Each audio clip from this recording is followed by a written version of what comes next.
नमस्कार, स्वागत है आपका न्यूज इंडिया में। मैं हूं आपके साथ उमंग माथुर और आप देख रहे हैं न्यूज इंडिया। आपको बता दें कि मध्य प्रदेश में प्रधानमंत्री गरीब कल्याण अन्न योजना कार्यक्रम का आयोजन किया जा रहा है। इस कार्यक्रम को प्रधानमंत्री नरेंद्र मोदी संबोधित करेंगे। मुख्यमंत्री शिवराज सिंह चौहान ने मंत्रिपरिषद की बैठक के पहले मंत्रियों को संबोधित करते हुए कहा कि 7 अगस्त को प्रदेश में आयोजित होने वाला प्रधानमंत्री गरीब कल्याण अन्न योजना कार्यक्रम राज्य शासन की महत्वाकांक्षी योजना और कार्यक्रम है। प्रधानमंत्री नरेंद्र मोदी इस कार्यक्रम को संबोधित करेंगे और साथ ही साथ अन्य राज्यों के मंत्री एवं अधिकारी भी इस कार्यक्रम में सम्मिलित होने के लिए मध्य प्रदेश आ रहे हैं। मुख्यमंत्री शिवराज ने कहा कि आज से प्रदेश के समस्त 25,435 उचित मूल्य की दुकानों पर अन्न उत्सव का आयोजन किया जाएगा। प्रत्येक दुकान पर 100 हितग्राहियों को बैग में राशन सामग्री का वितरण किया जाएगा और यह आयोजन कोविड-19 की तमाम सावधानियों का पालन करते हुए सुनिश्चित किया जाएगा। प्रत्येक दुकान के लिए एक नोडल अधिकारी भी नियुक्त किया जाएगा।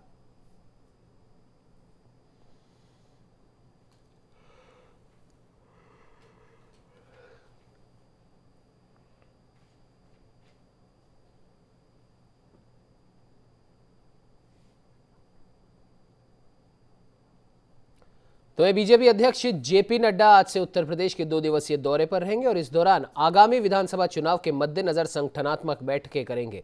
इन बैठकों में विधायक और सांसद से लेकर केंद्रीय मंत्री तक शामिल होंगे। पार्टी की ओर से जारी एक बयान में कहा गया कि नड्डा 8 अगस्त को आगरा में कोरोना योद्धाओं और कार्यकर्ताओं की एक बैठक को भी संबोधित करेंगे। जेपी नड्डा शनिवार को लखनऊ में ब्लॉक और जिला पंचायत प्रमुखों को भी संबोधित करेंगे। साथ ही साथ जेपी नड्डा, आपको बता दें कि सुबह 11:30 बजे इंदिरा गांधी प्रतिष्ठान लखनऊ में ब्लॉक प्रमुख और जिला पंचायत अध्यक्ष सम्मेलन को भी संबोधित करेंगे। इस सम्मेलन में मुख्यमंत्री योगी आदित्यनाथ समेत पार्टी के राष्ट्रीय उपाध्यक्ष राधा मोहन सिंह, स्वतंत्र देव सिंह, उप मुख्यमंत्री केशव प्रसाद मौर्य, डॉक्टर दिनेश शर्मा, महामंत्री सुनील बंसल समेत सभी प्रमुख नेता मौजूद होंगे।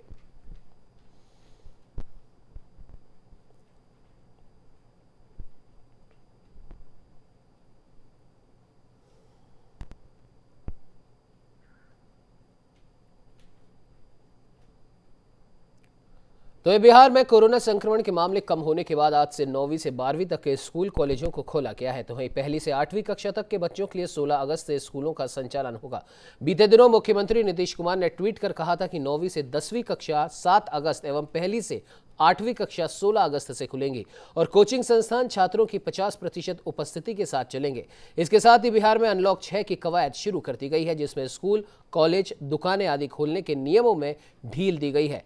हालांकि इस दौरान कोविड-19 के जरूरी नियमों का पालन करना अनिवार्य होगा।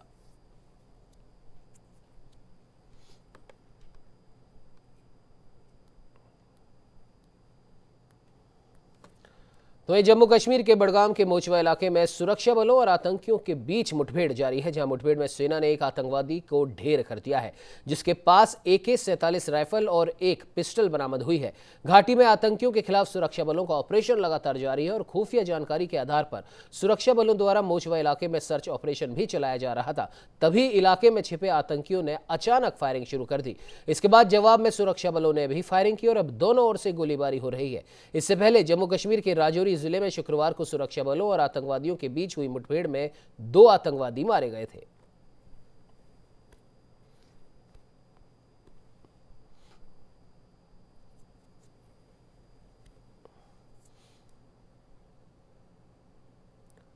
तो वहीं मध्य प्रदेश के उत्तरी हिस्सों पर कम दबाव का क्षेत्र बना हुआ है, जबकि मानसून की ट्रक रेखा अब बीकानेर और जयपुर होते हुए उत्तरी मध्य प्रदेश के ऊपर बने निम्न दबाव के क्षेत्र के केंद्र से गुजरते हुए बंगाल की उत्तर खाड़ी की ओर जा रही है।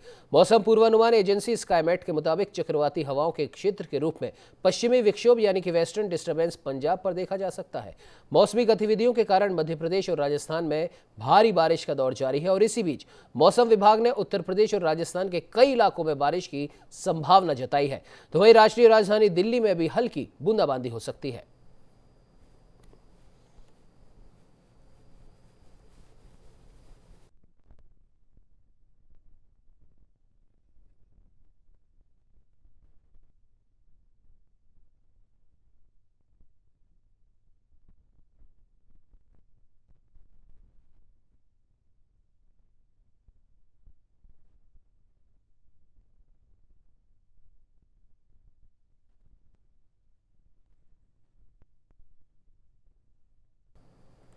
तो वहीं कोरोना की पहली और दूसरी लहर में महाराष्ट्र देश का सबसे संक्रमित राज्य रहा है। यहाँ अभी भी 5,000 से अधिक केस सामने आ रहे हैं।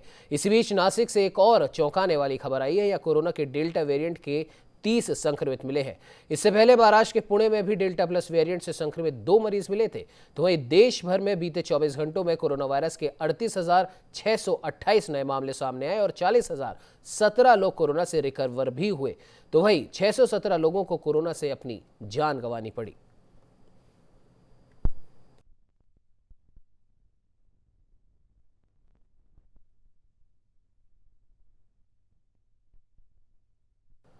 तो वहीं महाराष्ट्र की राजधानी मुंबई में पुलिस कंट्रोल रूम में एक फोन कॉल आने से हड़कंप मच गया। मुंबई पुलिस कंट्रोल रूम में शुक्रवार रात एक फोन कॉल आया जिसमें धमकी दी गई कि 4 स्थानों पर बम रखे गए हैं।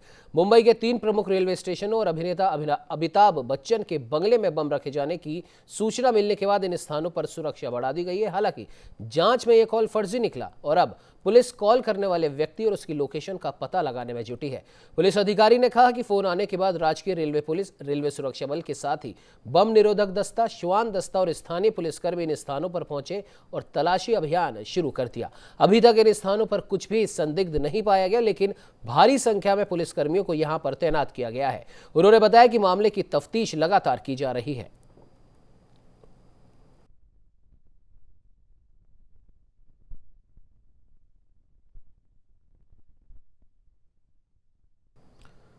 तो वहीं अलीगढ़ मुस्लिम विश्वविद्यालय के जेएन मेडिकल कॉलेज में गुरुवार की शाम को विश्वविद्यालय के छात्र ने डॉक्टर के साथ मारपीट कर दी थी। इस घटना के बाद रेजिडेंट डॉक्टर्स ने हड़ताल की घोषणा की है। रेजिडेंट डॉक्टर एसोसिएशन ने जनरल बॉडी की बैठक कर डॉक्टरों की सुरक्षा का मुद्दा उठाते हुए मांग की कि जब तक ड्यूटी पर मौजूद डॉक्टर को सुरक्षा उपलब्ध नहीं कराई जाएगी तब तक वो काम पर नहीं लौटेंगे।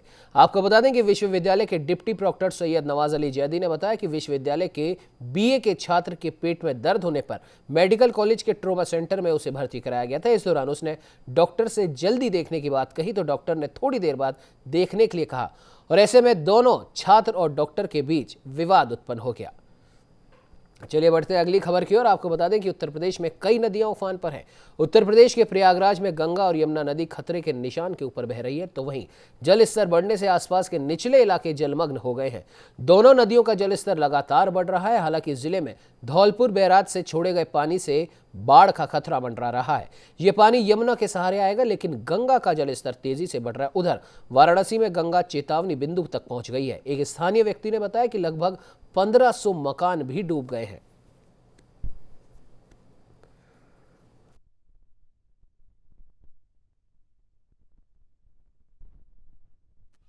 हजारों मकान डूब चुके हैं और इससे बहुत बड़ी समस्या होने वाली है बाढ़ से।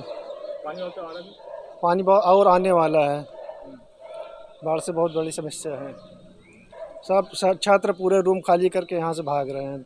देखिए, समस्याएं तो बहुत से प्रकार की समस्याएं हैं। जैसे पूरा छोटा बघाड़ा, जैसे जो ये बांध, बक्सी बांध के आसपास का क्षेत्र है, वो सब मतलब बाढ़ प्रभावित क्षेत्र है। और सलौरी भी हो गया, गोविंदपुर हो गया, राजापुर हो गया, ये सब के जो मतलब जो थोड़ा ढाल वाले एरिया हैं, ये सब मतलब सब बाढ़ प्रभावित क्षेत्र में आ गए हैं। और यहाँ पर बच्चों को बहुत परेशानियाँ हो रही हैं। इस समय बच्चों के बहुत से एग्ज़ाम लगे हुए हैं, तो इस कारण उनको मतलब वो जाने में भी संकोच कर रहे हैं कि जाएंगे तो फिर कैसे उनका एग्ज़ाम मतलब कैसे क्या होगा। तो वही सब मतलब बहुत सी समस्याएं हैं। इस पे सरकार को कुछ करना चाहिए, तुरंत एक्शन लेना चाहिए, स्ट्रिक्ट एक्शन लेना चाहिए।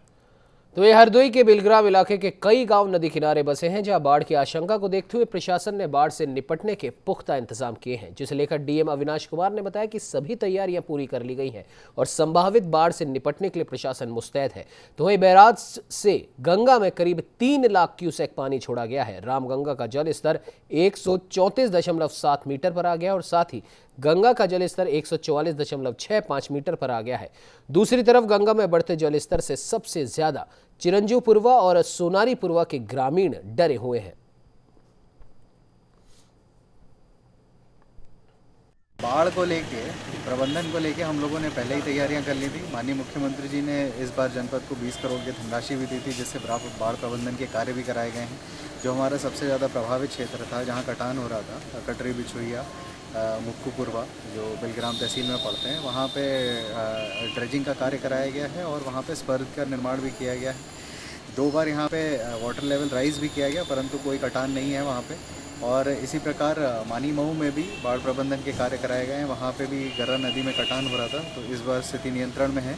एक जगह मनिकापुर करके तहसील सवाईजपुर में एक ग्राम में ऐसी स्थिति उत्पन्न हुई थी, तो वहाँ पे हमने मनरेगा के तहत कार्य स्वीकृत करा दिए हैं। चित को ठाड़ो हमका सड़क सड़क पर हम आई कहूँ बसाई दे हमका गिर जाए। कौन गांव है माता जी? यो है का नाम चिरंजीवपुरवा में। का हुआ? रात मोहनपुरवा में चिरंजीवपुरवा रहे आए। मोहनपुरवा में क्या हो गया है? मोहनपुरवा में यहाँ भैया झगड़ा हो गया, तो अच्छा लिया यहाँ जगह लाई आई थी भैया। तो ये देश भर में फिर से कोरोना संक्रमण के मामले बढ़ते दिखाई दे रहे हैं। भारत में पिछले 24 घंटों में कोरोना वायरस के 38,628 नए मामले हैं, जबकि 40,017 रिकवर हुए हैं। साथ ही 617 लोगों की कोरोना से मौत भी हुई है। ऐसे में उत्तर प्रदेश के कानपुर में वीकेंड लॉकडाउन लगातार जारी है। इस दौरान जरूरी सेवाओं पर छूट मिली रहेगी।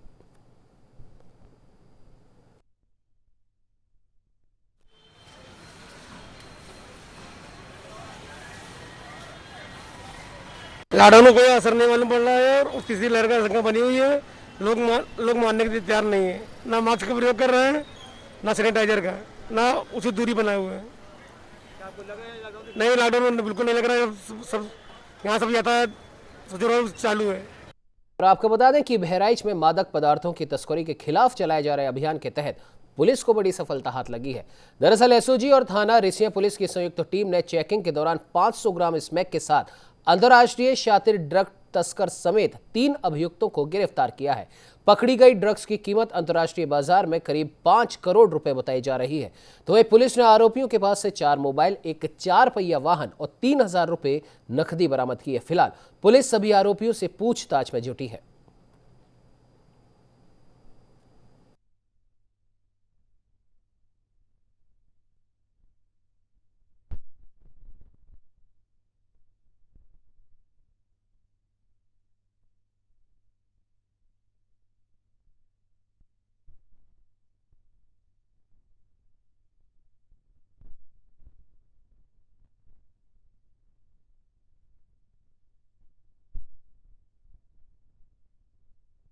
रिजवान के पास से 200 ग्राम स्मैक और 2 मोबाइल फ़ोन मिले हैं।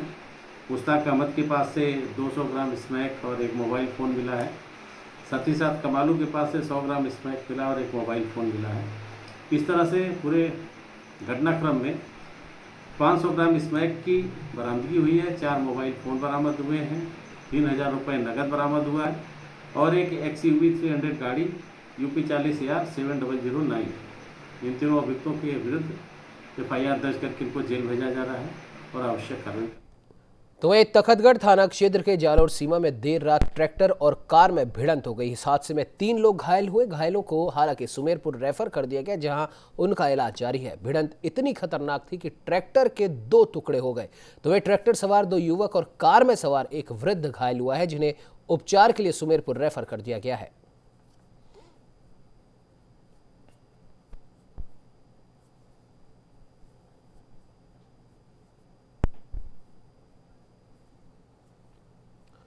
तो वह जयपुर की किशनगढ़ रेनवाल CHC को विकास और उन्नति के तौर पर एक और सौगात मिली है। चिकित्सा प्रभारी डॉक्टर राजेंद्र प्रसाद सेपट के प्रयास से यहां एक TB ट्रूनॉट मशीन TB विभाग की ओर से सौंपी गई है। इससे अब यहां के मरीजों को इस जांच के लिए जयपुर या फिर अन्य जगहों पर नहीं जाना पड़ेगा।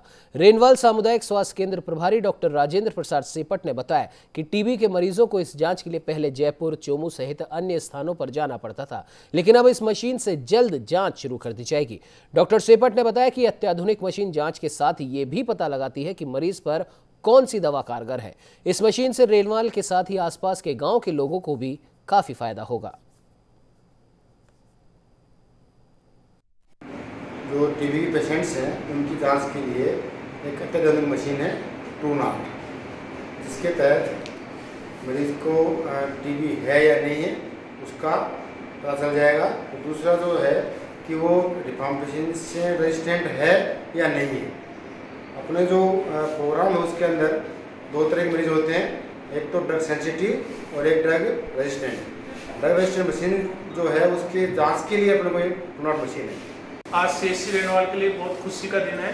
आज TB की जांच की अत्याधुनिक मशीन जिसको ट्रूनॉट बोलते हैं, वो राज्य सरकार की तरफ से अपने CHC किशनगढ़ रेनवाल को मिली है अब टीबी मरीजों को जांच के लिए सांभर या जयपुर नहीं जाना पड़ेगा।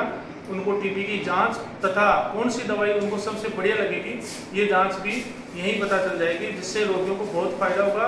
रेणवाल के आसपास के जो ग्रामीण पीएचसी वगैरह है, उनकी जांच भी यहाँ हो सकेगी। तो रेणवाल के साथ साथ आसपास के गाँवों को भी इस सुविधा से बहुत फायदा मिलेगा। इसके लिए मैं डीटीओ साहब का बहुत बहुत आभारी हूँ, जिन्होंने हमारे यहाँ मेरे आग्रह पे ये मशीन उपलब्ध कराई है। वहीं बारा के सारथल के पास शुक्रवार शाम को काकोनी गणेश जी के दर्शन करने पहुंचे श्रद्धालुओं की कार सारथल मार्ग पर नाले के तेज बहाव में बह गई। कार में सवार 3 युवकों को मौके पर पहुंची सारथल पुलिस ने रेस्क्यू कर नाले से बाहर निकालकर सुरक्षित स्थान पर पहुंचाया। मामले में सारथल पुलिस थाना बीट अधिकारी सुजान सिंह ने बताया कि अकलेरा निवासी 3 युवक ककोनी स्थित गणेश जी के दर्शन करने आए थे। वापसी के दौरान ककोनी सारथल के बीच बहने वाले बरसाती नाले की रपट पर तेज बहाव होने पर कार नाले में बह गई। हालांकि तीनों युवकों को सुरक्षित निकाल लिया गया है।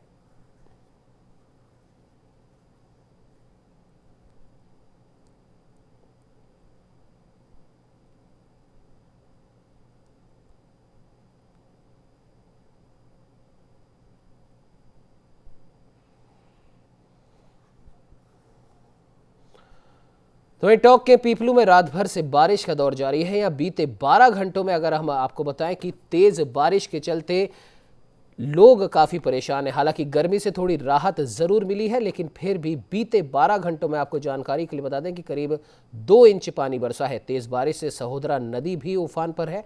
प्रशासन की तरफ से चेतावनी जारी कर दी गई है कि नदी के किनारे लोग ना जाएं।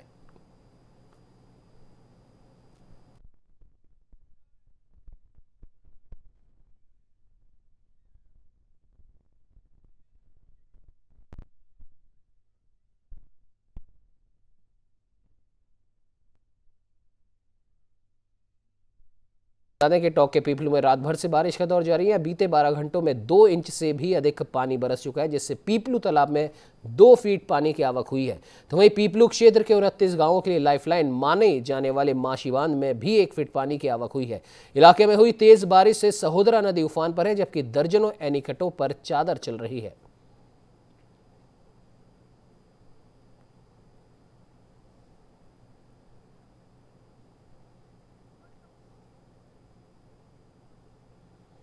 इस बुलेटिन में फिलहाल इतना ही। देश प्रदेश की तमाम खबरों को जानने के लिए आप बने रहिए हमारे साथ और देखते रहिए न्यूज़ इंडिया।